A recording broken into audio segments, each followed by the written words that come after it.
Magandang araw sa inyong lahat mga bro. Muli, nagpapasalamat tayo sa Diyos sa panibagong pagkakataon na pinagkaloob sa atin para makagawa tayo ng mga panibagong video. So meron pong nakasuyo sa atin, baka daw pwede natin puntahan ang motor niya na isang Rossi Sigma 250, ayaw daw umandar. Hindi daw nila mapaandar. Kaya mga bro, samahan niyo ako ay i-check po natin ito kung ano yung problema na to.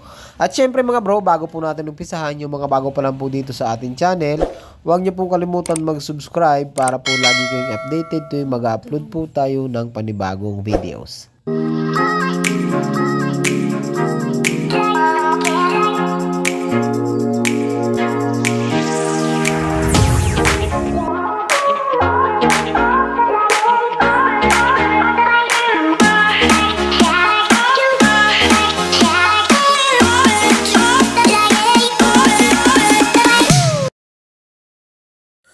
Nandito pala tayo ngayon mga bro sa Barangay Gatid, Santa Cruz, Laguna. So kapag ka naka-encounter kayo mga bro ng ganito, kailangan nyo munang alamin yung nangyari dito. Kung ano na ba yung mga pinagawa nila, kung ano yung mga pinalitan na para magkaroon kayo ng idea kung saan kayo mag-uumpisa mag-check. Kagaya nga nito mga bro, tinatanong ko yung may-ari, nag-umpisa lang daw ito nung nagpalit sila ng battery. Ayan. Kung mapapansin nyo dito, kulay blue yung battery, yan po yung tinatawag na LiFePO4 battery or yung lithium na battery. So, ang nangyayari kasi dito mga bro, kapag ka sinusi mo, ayun, mayroon display, di ba? Mayroon lumalabas na display, mayroon siyang busina, mayroon siyang headlight. Ngayon, kapag ka magpupush start na or pipindutin yung starter button, dun siya nagre-react or namamatay yung buong supply. Yan, namamatay yung supply, namamatay yung electrical ng lahat ng motor, nawawala rin yung busina, lahat ng mga ilaw. Ngayon, ang gagawin nila, bubunutin na naman yung fuse. Yan, ayan. Kapag binunot yung fuse, kung mapapansin nyo, mayroon na naman siya, oh. Yan, mayroon siyang neutral, mayroon siyang signal light, chinecheck natin.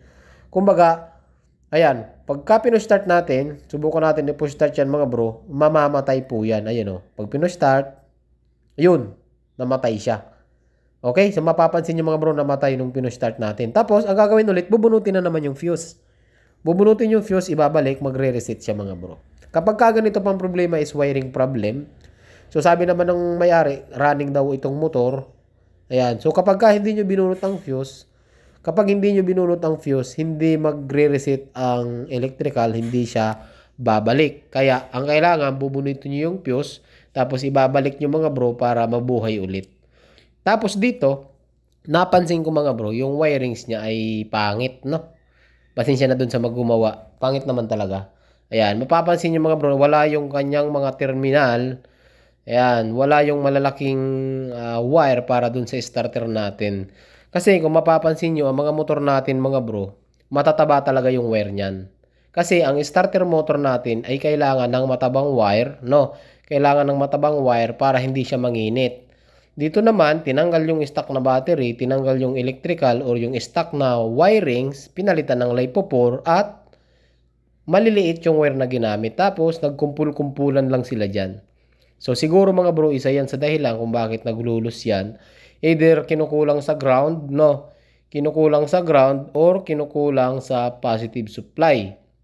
So, ang gagawin nyo lang dito mga bro, kailangan nyo po ng tester para malaman natin kung saan siya naglulos. Check natin yung fuse, check natin yung positive negative, walang laman, di ba? Ayan. So laging ganyan daw 'yan. Kaya minsan napapaandar nila itong mga bro, hindi nila inailalayaw kasi pagka malayo na daw, nangyayari mamamatay na naman. So minsan pag binunot mo ang fuse, minsan hindi na siya nabubuhay. Yan. So, ang suggestion ko dito, rewiring, tapos check natin yung battery kapag talagang sira na yung LiFePO4. Makunat naman ito mga bro, ano? Pero hindi ko ina-advise to sa mga ganitong motor. Mas maganda pa rin yung battery na di tubig or yung maintenance free. Ayan, para pang motor talaga yon. Ito ay, kung makakita nyo, maliit pati. Parang 4L lang yung kasukat niya. You know? So, tatanggalin natin tong wirings. So, sinabihan ko yung may-ari na tanggalin yung wirings kasi i-re-wirings natin ng bago. Pati yung fuse box, napansin ko may mga parang buhangin na. So, tatanggalin din natin yan. No? Kasi ito ay, kung di ako nagkakamali, nasa 4 months nang naka-stock. So, sayang. Maganda pa naman yung motor ni brother. Maganda yung motor ni bro, napapa-stock lang. Dahil lang sa ayaw umandar. Yung mga ganitong problema mga bro, basic na basic lang din naman ano. Wiring troubleshooting lang ang kailangan nito. Magtataka ka naman kasi kayo bakit pagkainon nyo mayroon, pag pino-start ayaw. Ibig sabihin kinakapos sa kuryente or may naglulos dyan. Yun oh. Basic na basic lang. Siyempre gusto ko pala magpasalamat doon sa may-ari. Maraming salamat bro sa tiwala dahil sinadya pa tayo nito sa bahay para lang ma-check yung kanyang unit. Gusto na kasi magamit, nahihirapan na mag-commute, no? Kaya ano mga bro, yung mga gumagawa naman ng ganito, mas maigi mga bro, kumuha kayo ng terminal lugs. Positive, negative, dalawa lang naman ang kailangan nyo. Magkano lang naman yun? Hindi aabot ng 20 pesos yun. Dalawa lang para nakatornilyo siya. Hindi kagaya nito na nakapulupot lang. Kung basta na lang kinabit yung negative. Sa una lang maganda to. Baka 1 linggo, 2 linggo. Hindi na. Pero sabi nung mayari, mga bro ayan, umilaw na naman yung Tesla ito. Sabi nung mayari, nagamit niya to, hindi naman umabot ng taon. Mga ano lang, 1 buwan lang tumino. Kasi suggestion din daw sa kanya nung kaibigan niya, palitan ng LiPo para mas malakas. Ako hindi masyadong fan ng LiPo na ito mga bro. Baka sa solar maganda to, pero pag dito sa motor, lalong-lalo na pang daily mo, tapos yung motor mo malaki, mas doon ako sa kahit yung Daywin na lang doon ako. Ayan, nabuhay na naman siya.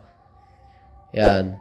Ito mga bro, mapapatino natin ito. Pero sabi ko sa mayari, kung gusto mo talagang tumino, ibalik natin sa stock para mas maganda. Sabi ko nga sa inyo mga bro, stock is good. Pangit naman ng pagka-wiring kaya nagkagulo-gulo na tuloy. Siya nga pala, napansin ko pa dito mga bro, yung negative ng starter, pinalitan nila. Pati yung positive. Hindi ko alam kung bakit. Ayan. So, basic troubleshooting lang mga bro.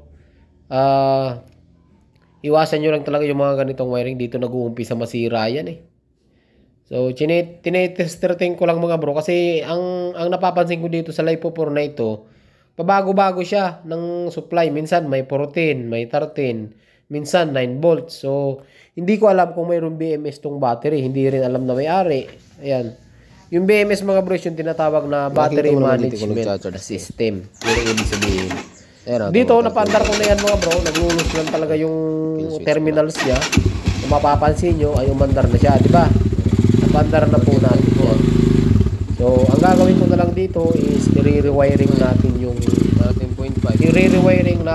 yung wiring dito sa may part ng battery. Tapos, sabi ko sa may-ari, kung gusto mo talagang tumino, much better na ibalik po natin sa stock yung wirings niya.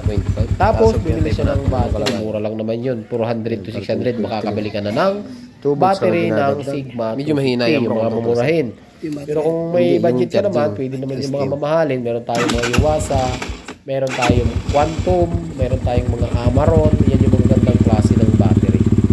Dito, habang umaga mga bro, chinecheck natin yung charging niya is medyo mababa na talaga. Pero mag-charge normally kasi ang Sigma 250 mga bro ay naka 3 phase. Ang mga naka 3 phase na motor ay malalakas mag-charge. Dapat ang minor niya is naglalaro ng 13.3 to 13.8. Minsan 14, minor pa lang. Ngayon pag nakahirin ka is naglalaro siya ng 14.8 pataas, 14.5. Pero dito kung mapapansin nyo, 13.5 lang. Yan, medyo mahina na po yung kanyang charging. Pero nagcha-charge pa naman siya, kaso mahina na po talaga. Pero ito mga bro, nakakita nyo, umaandar na naman siya. Basic na basic lang yung gagawin natin dito. Rewiring lang, wala naman masyadong malalang tama kasi naandar naman ng motor. Goods naman ng unit. Ang problema nga lang talaga is yung naglalak or namamatay. Namamatay yung motor kapag ka nag-push start. Ngayon hindi na namamatay yan mga bro. Ayan, di ba? All goods na siya. So yan mga bro, gusto ko lang ulit magpasalamat kay bro. Maraming salamat sa tiwala dahil tayo pa yung pinapunta dito. Ayaw nyo talagang dalhin si shop kasi gusto niya tayo yung tumira. Yun lang, nakakatuwa lang mga bro. Ngayon, ayusin natin mga wiring niya. Meron tayong mga ganung customer na sulit tayo talaga ipagalaw sa iba.